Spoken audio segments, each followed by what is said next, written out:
The Galactic Council's decree was absolute: exile. The massive holographic display in the assembly chamber flickered as species after species cast their votes, sealing the fate of 3 entire civilizations. The Vorthak, with their crystalline exoskeletons that sparked with bioelectric energy, had been branded as technologically unstable. The Keth Mori, whose symbiotic relationship with sentient fungi allowed them to process toxins and survive in environments that would kill most beings, were deemed biologically aberrant. The Zephyrians, gaseous beings who communicated through electromagnetic pulses, were simply incompatible with standard atmospheric protocols. Commander Sarah Chen of the Earth Diplomatic Corps watched the proceedings from the observer's gallery. Her jaw clenched. 3 civilizations, millions of beings, condemned to wander the void because they didn't fit the Council's narrow definition of acceptable sapience.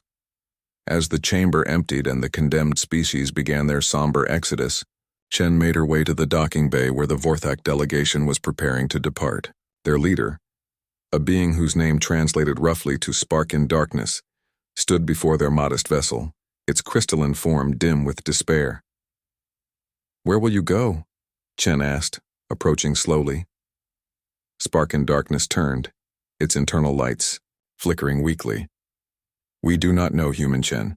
The Council has declared us unwelcome on all member worlds. Perhaps we will find some dead rock in the outer rim to call home." Chen pulled out her communication device and activated a secure channel. "Earth Control, this is Commander Chen. Priority Alpha authorization." The response came immediately. "Go ahead, Commander. I'm invoking Protocol 7. We need to prepare for incoming refugee populations. 3 species. Estimated combined population of 4.2 million beings." There was a pause. "Commander, are you certain?" "The Council won't." "The Council can file a formal complaint," Chen interrupted. "Earth's position stands. We've been the galaxy's outcast before. We know what it feels like." Spark in darkness stared at her, its form beginning to brighten. "You would accept us, even knowing the Council's judgment?" "Especially because of it," Chen replied. "Humanity learned long ago that the most dangerous thing in the universe isn't the unknown.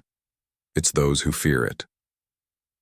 3 months later, the first Vorthak settlements were taking shape in the Australian outback.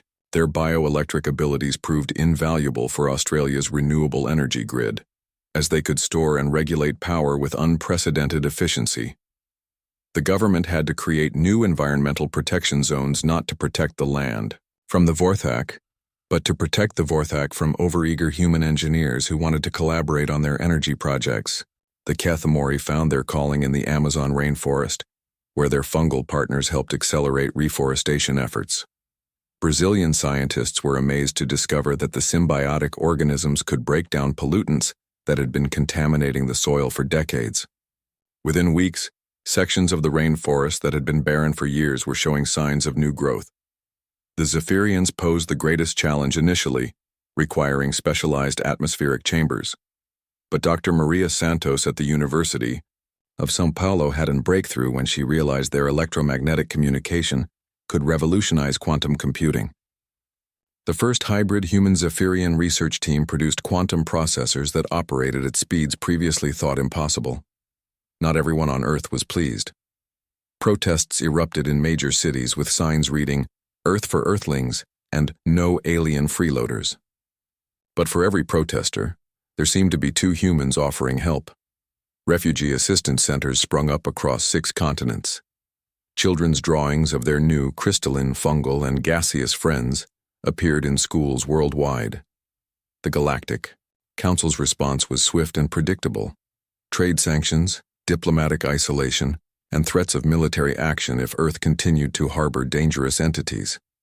Ambassador Harrison Webb stood before the Council chamber 6 months later, his message broadcast to every human colony and station in the galaxy. "The Council asks why humanity defies their wisdom," Webb began, his voice carrying across the chamber. "The answer is simple. 400 years ago, when humanity first reached for the stars, we were the outcasts.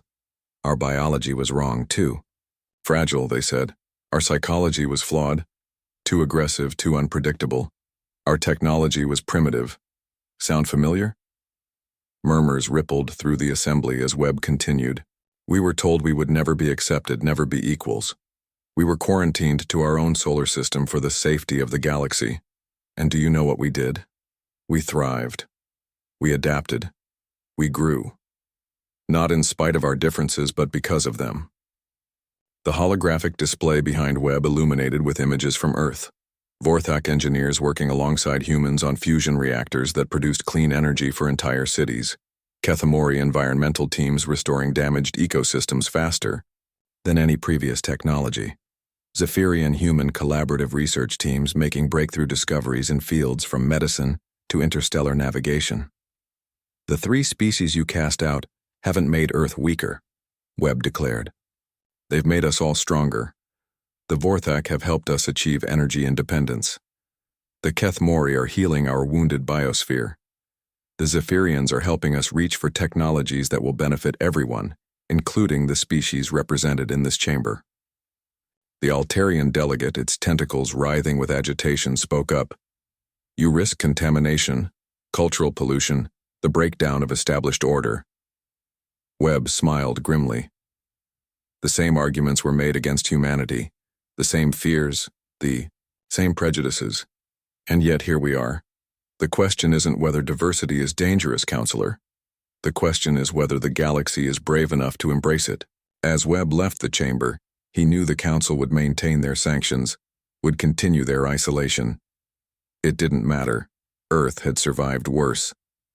Back home, in a small laboratory in Geneva, Dr. Sarah Kim, a human, worked alongside Spark and Darkness, fungal walker of the Kethmori, and a Zephyrian entity that had chosen the human name Frequency. They were 3 days away from completing a prototype for faster-than-light communication that didn't require the massive relay stations the Council controlled. The galaxy had shunned its outcasts, but Earth had opened its doors. And sometimes, the outcasts changed everything. In the end, the Council would learn what humanity had always known.